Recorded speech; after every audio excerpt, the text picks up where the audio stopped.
Kuala Lumpur, Presiden Majlis Peguam Karen Chiah menegaskan bahawa setiap individu berhak mendapat perbicaraan adil, termasuk bekas Perdana Menteri Najib Razak. Mengulas dakwaan berulang Peguam Najib, Syafiq Abdullah bahawa anak guamnya itu dinafikan hak mendapat perbicaraan adil, Karen berkata, sesiapa yang didakwa di mahkamah mesti melalui proses sewajarnya. Setiap orang berhak memperoleh perbicaraan adil. Perkara ini kes 1MDB Najib telah pun dihadap ke mahkamah dan kita mesti percaya kepada sistem perundangan dan kehakiman negara, katanya dalam sidang media. Najib dibicarakan atas 25 pertuduhan pecah amanah jenayah, menyalahgunakan kedudukan dan pengubahan wang haram sebanyak 2.28 bilion ringgit yang dimasukkan ke akaun miliknya antara Februari 2011 dan Disember 2014.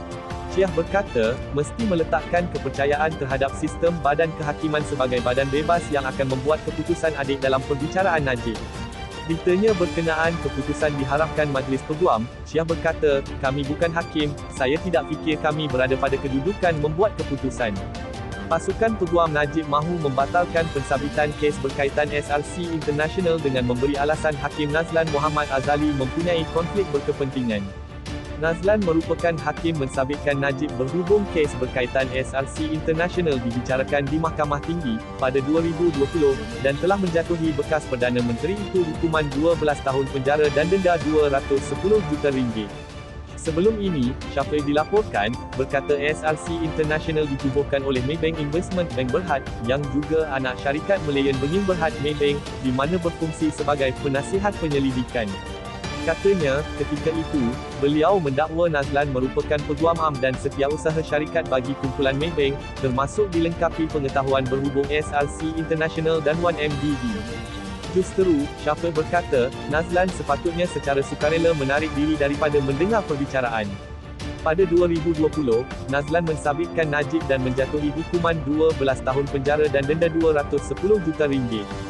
Sabitan dan hukuman terbabit dikekalkan Mahkamah Rayuan pada Disember lalu. Rayuan terakhir Najib masih berjalan di Mahkamah Persekutuan.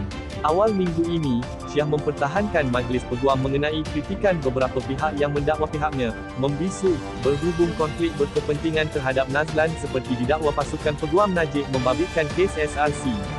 Chiah berkata, berlaku salah faham kerana beranggapan Majlis Peguam tidak meminta Nazlan menarik diri ketika itu memandangkan pasukan pembelaan Najib mengakui hanya mengetahui perkembangan sedemikian, baru-baru ini.